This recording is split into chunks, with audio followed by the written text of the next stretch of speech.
Hello student, this is Rahul Kuswa, your mentor for chemistry classes. You can also join my offline classes after lockdown period that are opposite CNG petrol pump, Kalyanpur, Kanpur, and second one is crossing number 9, Sarthanagar, Kanpur. You can also join Google Classroom for PDF notes, study material and assignment. Link available in description, and also see in playlist how to join Google Classroom. Today we are going to study about a new lecture series thermochemistry, which is very useful for NEET student, JEE student, IIT JAM student, 11th and also for BSc second year students. So without any further ado, let's start.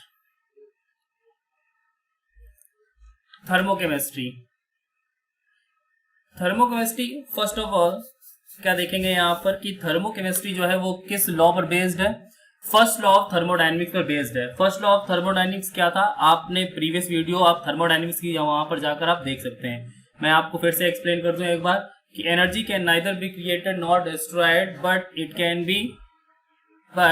Can be transfer from one form to another form. आप पीछे video में जाकर देख सकते हैं। तो जो thermochemistry हम लोगों का जो टॉपिक है ये किस पर बेस्ड है, ये बेस्ड है फर्स्ट लॉ ऑफ थर्मोडायनेमिक्स। और इस पूरी थर्मोकेमिस्ट्री जो है वो किसको डील करती है, only enthalpy of reactions. Enthalpy क्या थी, प्रीवियस वीडियो में आपने देखा होगा थर्मोडायनेमिक्स में कि इंथैल्पी क्या होती है हमारी, एट कांस्टेंट प्रेशर, यानी कि heat at constant pressure is called enthalpy. ठीक है, सिंपल सा है, आप प्रीवियस वीडियो में जाकर देख सकते हैं। तो let us consider a model chemical equation A plus B and form क्या हुआ, प्रोडक्ट हमारा C।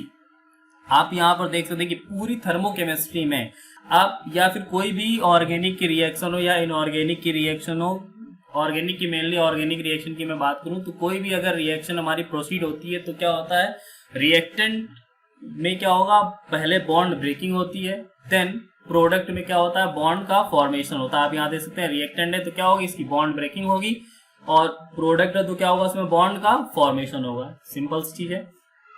तो बॉन्ड अगर ब्रेकिंग हम लोग करते हैं तो क्या होगा, एनर्जी हम लोगों को देनी पड़ेगी, एनर्जी रिक्वायर्ड होगी। ठीक, तो रिएक्टेंट क्या करेगा, एनर्जी को एब्जॉर्ब करेगा, तब जाके बॉन्ड ब्रेकिंग होगी, उसके बाद हमारा क्या फॉर्म होगा, प्रोडक्ट फॉर्म होगा। अब देखिए यहाँ पर कि बॉन्ड ब्रेकिंग और bond forming after the formation of product if the stability of product is maximum. अगर प्रोडक्ट की स्टेबिलिटी मैक्सिमम है, ठीक है, रिएक्टेंट और प्रोडक्ट की अगर मैं बात करूं, अगर प्रोडक्ट की स्टेबिलिटी मैक्सिमम है तो एनर्जी क्या होगी, ऑलवेज रिलीज्ड होगी। एनर्जी क्या होगी, ऑलवेज रिलीज्ड होगी। और ऑन द अदर हैंड ये भी देख सकते हैं, अगर क्या होगा कि अगर क्या कहते हैं कि बॉन्ड जो फॉर्म हुए हैं किसके बीच में, रिएक्टेंट के बीच में जो भी बॉन्ड है उनको ब्रेक करने के लिए, यानी कि वो ज्यादा स्टेबल है और उनको ब्रेक करने के लिए हमको एनर्जी ज्यादा देनी पड़ रही है, और उसके कंपैरिजन में हमारे पास जो प्रोडक्ट बनना है वो इतना स्टेबल नहीं है, तो उस कंडीशन में क्या होगी, एनर्जी हमारी एब्जॉर्ब होगी। यानी कि सीधी सी बात है, अगर आप रिएक्टेंट मोर स्टेबल है तो एनर्जी एब्जॉर्ब होगी, प्रोडक्ट मोर स्टेबल है तो एनर्जी रिलीज होगी। ठीक, अब देखिए जब यहाँ पर एनर्जी एब्जॉर्ब हो रही है यानी एनर्जी एंटर हो रही है, ठीक, तो जब एनर्जी एंटर होती है तो उसको हम लोग क्या बोलते हैं, एंडो। ठीक है, और जब एनर्जी रिलीज होती है तो उसको क्या बोलते हैं, एक्सो। ठीक, तो आप यहाँ देख सकते हैं लिखा भी है कि if product is more stable, मैंने आपको बताया प्रोडक्ट की स्टेबिलिटी अगर मैक्सिमम होगी, if product is more stable then overall energy is negative. Overall energy क्या होगी, पूरी रिएक्शन की नेगेटिव होगी। और इस कंडीशन में जब प्रोडक्ट हमारा मोर स्टेबल होगा, उस टाइम पर एनर्जी क्या होगी, रिलीज होगी, और इसी को हम लोग क्या बोलते हैं, एक्सो। ठीक, और एनर्जी रिलीज हो रही है, यहाँ पर एक वर्ड हम लोग और आगे यूज करेंगे, थर्मिक, तो वही दोनों चीज को मिलाकर क्या बन जाएगी, एक्सोथर्मिक रिएक्शन। तो जब भी एनर्जी रिलीज होती है तो उसको हम लोग क्या बोलते हैं, एक्सोथर्मिक रिएक्शन कहते हैं। और एक्सोथर्मिक रिएक्शन में क्या होता है, प्रोडक्ट की स्टेबिलिटी मैक्सिमम होती है और ओवरऑल रिएक्शन की जो एनर्जी होती है नेगेटिव, यानी डेल्टा एच जो होता है वो क्या होता है, नेगेटिव होता है। आप इसको कैसे याद रखेंगे, आप पहले ये देख लीजिए, if reactant is more stable, मैंने अभी आपको बताया रिएक्टेंट अगर मोर स्टेबल होगा तो एनर्जी क्या होगी, एब्जॉर्ब होगी। ठीक, तो एनर्जी एब्जॉर्ब होगी तो ओवरऑल रिएक्शन की एनर्जी कैसी होगी, रिएक्शन की पॉजिटिव होगी। ठीक, और इस कंडीशन में क्या होगा, एनर्जी एब्जॉर्ब हो रही है तो इसको एंडो। ठीक, तो आप क्या देखेंगे, सिंपल चीज है, if reactant is more stable energy absorb, if product is more stable then energy release. ठीक, तो एक्सो कैसे आपको लर्न रखना, एक्सो साउंड लाइक एग्जिट, और एग्जिट का मीन क्या होता है, निकलना यानी कि रिलीज होना, और endo sounds like inter, it's mean inter means क्या होता है, प्रवेश करना यानी एब्जॉर्ब होना। तो एक्सो यानी एग्जिट, हीट एग्जिट होगी, और एंडो का मतलब हीट क्या होगी, एंटर होगी। तो सिंपल चीज थी, आप समझ गए। चलिए आगे देखते हैं। वही अभी मैंने जो आपको पीछे एक्सप्लेन किया उसी का यहाँ पर देख सकते हैं कि एक्सोथर्मिक रिएक्शन क्या होता है, एक्सोथर्मिक एग्जिट यानी रिलीज होना। An exothermic reaction is a chemical reaction that release energy through light और हीट, लाइट और हीट के थ्रू क्या करता है, एनर्जी रिलीज करता है। इसमें क्या होगा, product is more stable then reactant, product क्या होगा, ज्यादा स्टेबल होगा रिएक्टेंट से, और ओवरऑल क्या होता है, ये नेगेटिव होता है। एग्जांपल्स क्या है, कॉम्बुशन ऑफ फ्यूल, कोई भी फ्यूल जैसे आप पेट्रोल ले लें या तो फिर कोई वुड ले लें, इन सबको अगर हम लोग बर्न करें तो बर्न करने पर क्या होता है, हीट रिलीज होती है। कोल, कोयला हो गया, ऑयल, पेट्रोल, डीजल कुछ भी ले सकते हैं। सेकेंड क्या है, condensation of rain from water vapour.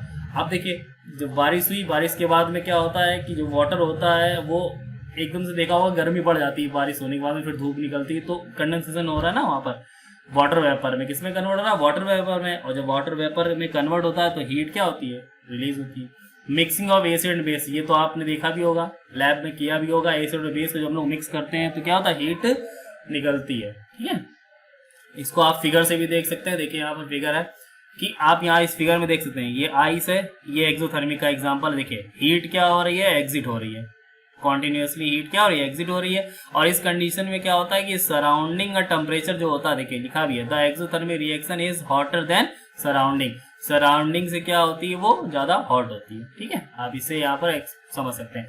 और इसी के बगल में आप यहाँ देख रहे हैं एंडोथर्मिक का, तो एंडोथर्मिक को हम लोग नेक्स्ट स्लाइड में देखेंगे। देखिए ये देखिए जस्ट अपोजिट है एक्सोथर्मिक का, वहां पर क्या था, एग्जिट था यानी कि हीट रिलीज हो रही थी, यहाँ एंडो, एंडो मीन्स क्या होगा, हीट इंटर होगी। तो देखिए यहाँ लिखा है, an endothermic reaction is a chemical reaction that absorb energy through light and energy. अब यहाँ क्या है, रिएक्टेंट इज मोर स्टेबल, मैंने बताया था अगर एब्जॉर्ब होगी तो रिएक्टेंट मोर स्टेबल, प्रोडक्ट क्या होगा, लेस स्टेबल।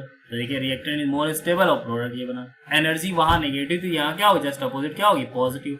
अब इसके एग्जांपल देखिए क्या लिखा है, melting ice cube, ice cube जब मेल्ट होती है तो एनर्जी क्या होती है, एब्जॉर्ब होती है। कुकिंग एन एग, जब एग को कुक करते हैं तब भी क्या होती है, हमारी हीट एब्जॉर्ब होती है। क्यों, क्योंकि एग में क्या होता है, हाइड्रोजन बॉन्डिंग्स होती है, हाइड्रोजन बॉन्डिंग में क्या हमको हीट देनी पड़ती है ताकि वो ब्रेक हो जाए हाइड्रोजन बॉन्डिंग। ठीक है, नेक्स्ट क्या लिखा है, reacting ethanoic acid with sodium carbonate. Ethanoic acid की रिएक्शन सोडियम कार्बोनेट के साथ जब हम लोग कराते हैं तो हीट क्या होती है, यहाँ पर एब्जॉर्ब होती है, वो सोल्यूशन बहुत ही ठंडा हो जाता है। ठीक है, चलिए अब देखिए इसको फिगर से भी देख सकते हैं।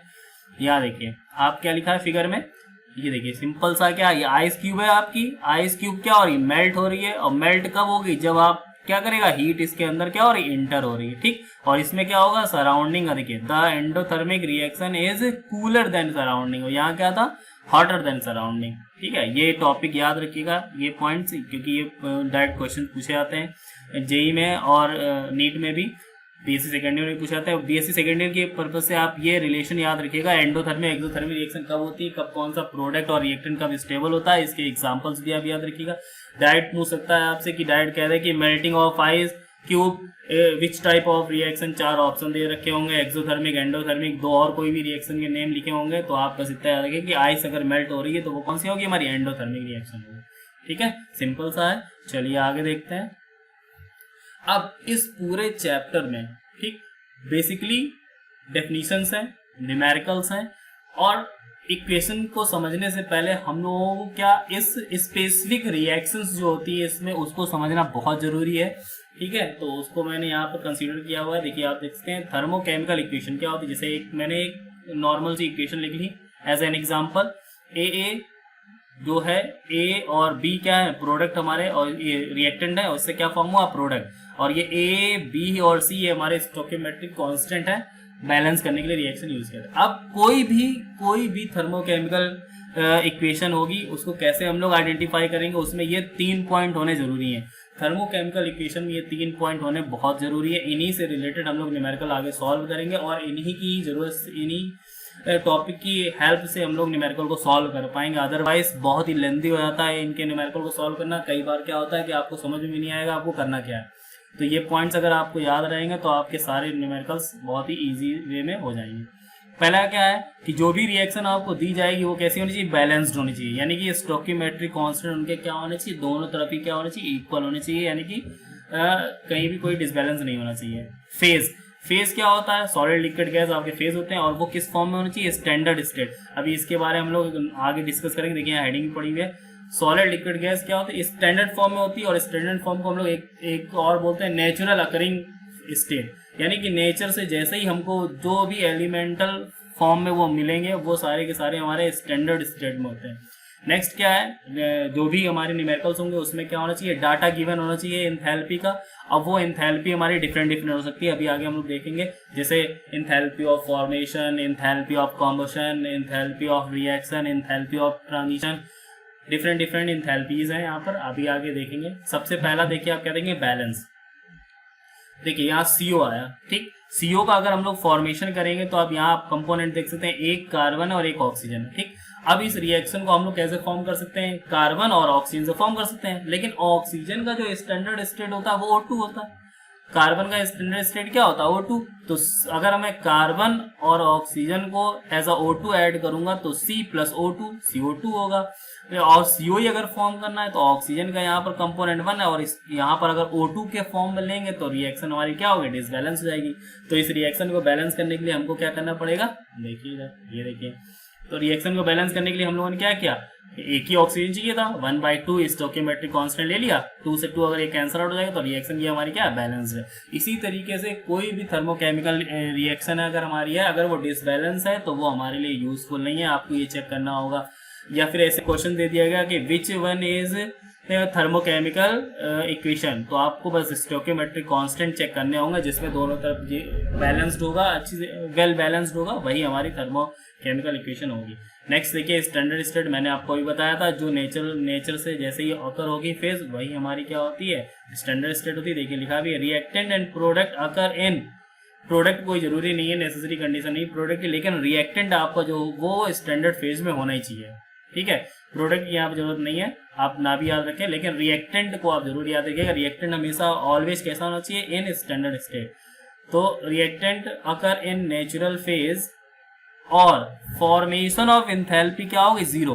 क्यों, क्योंकि वो नेचर से जैसा मिला वैसे हम लोगों ने उसको एडॉप्ट कर लिया, उसको फॉर्म तो किया नहीं है, और जो फॉर्म नहीं किया तो उसकी फॉर्मेशन की एंथैल्पी क्या होगी, 0 होगी।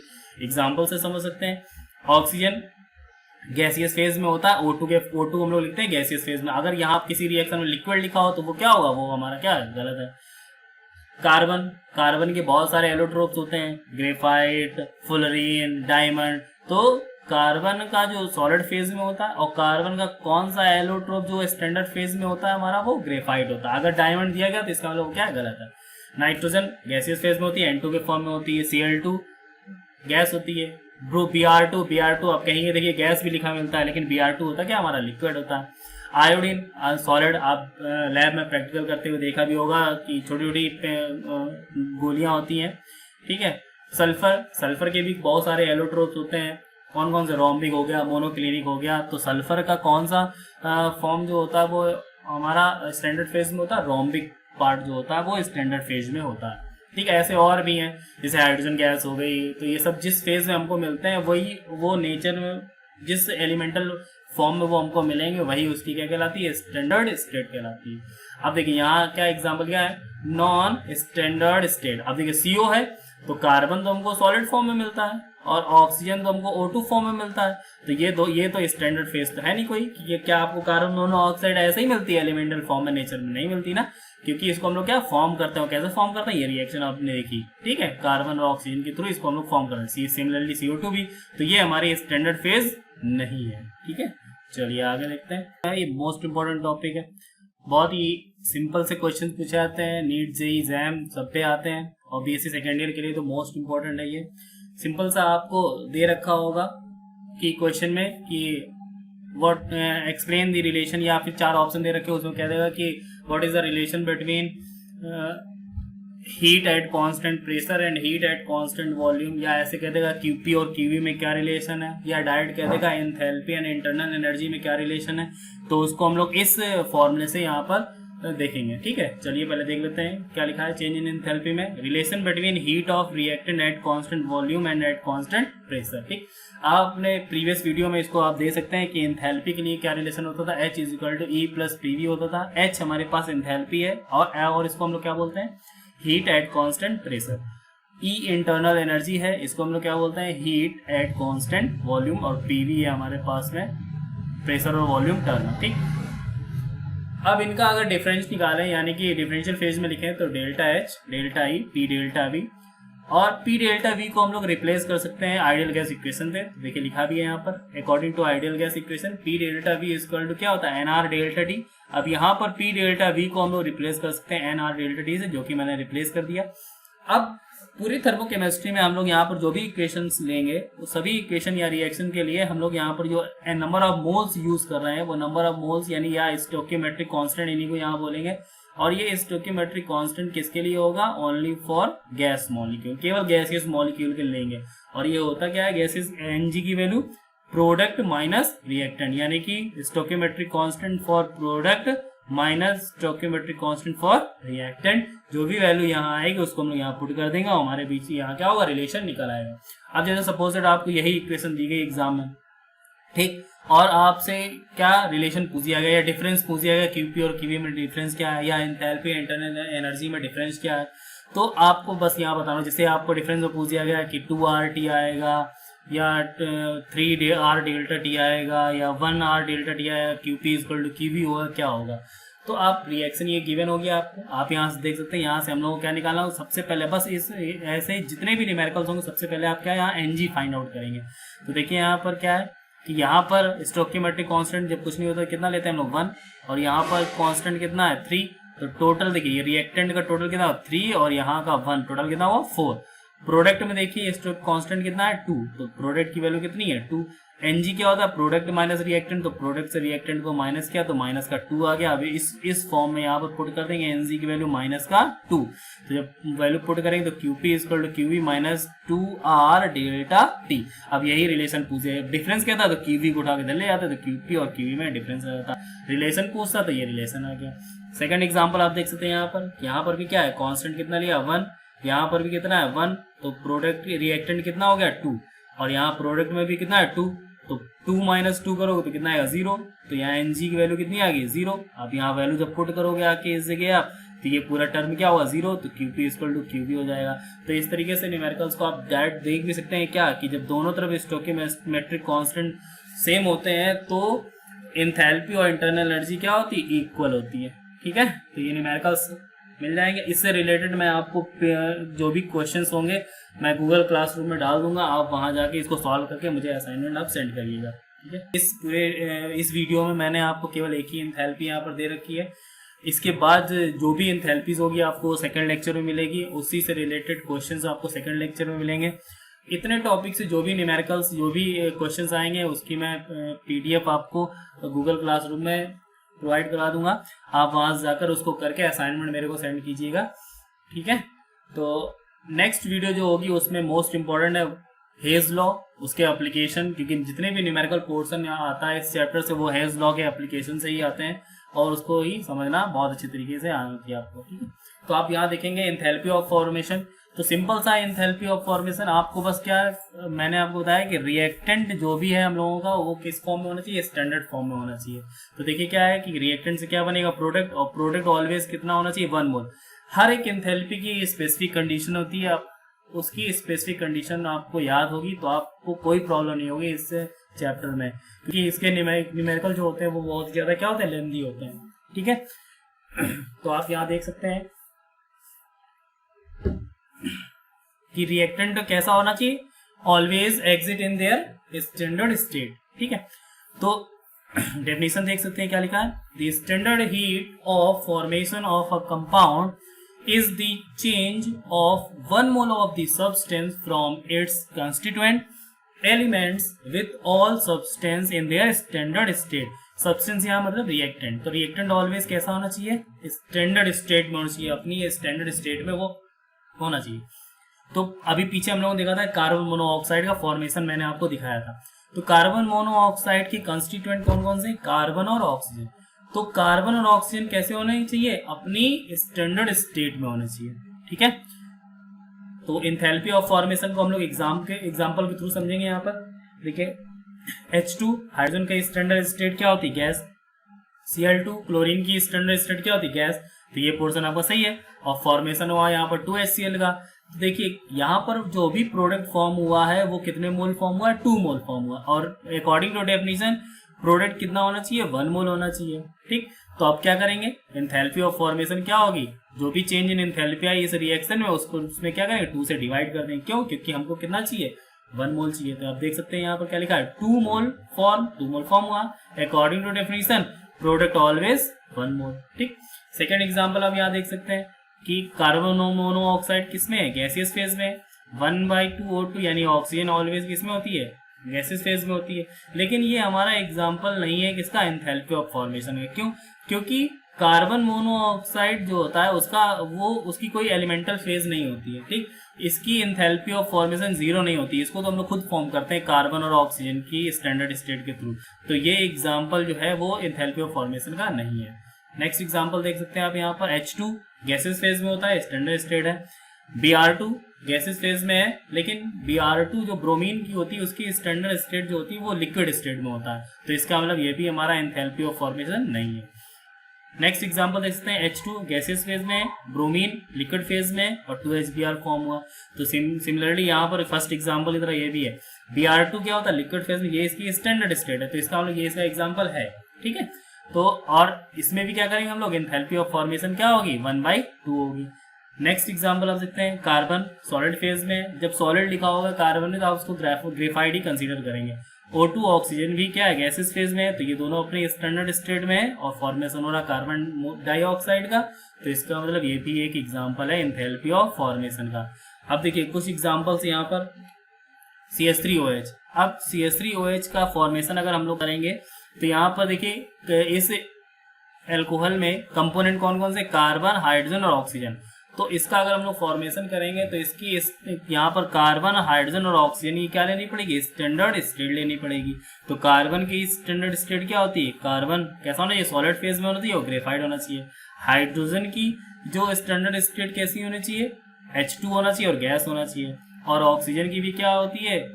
O2 होना चाहिए, गैस। और क्या मैंने आपको बताया था कि रिएक्शन कैसी होनी चाहिए? बैलेंस्ड होना चाहिए। तो देख सकते हैं आप यहाँ पर carbon in their solid state, hydrogen in their gaseous state and oxygen gaseous state, ठीक। और इसमें 1/2 क्यों किया गया? ये ऑक्सीजन 1 था तो रिएक्शन को क्या किया गया? बैलेंस किया गया।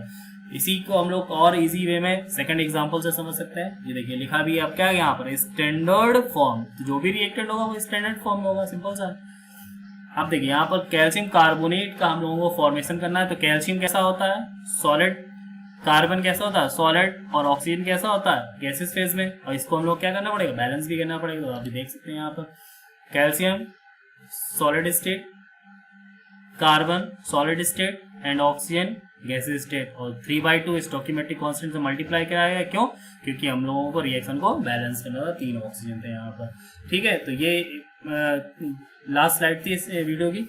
और नेक्स्ट जो भी टॉपिक इसके बचे हुए हैं, मोस्ट इंपॉर्टेंट नेक्स्ट वीडियो रहेगा नीट जेईई सभी स्टूडेंट्स के लिए। तो आप देखते रहें, शेयर करते रहें। Thank you for watching.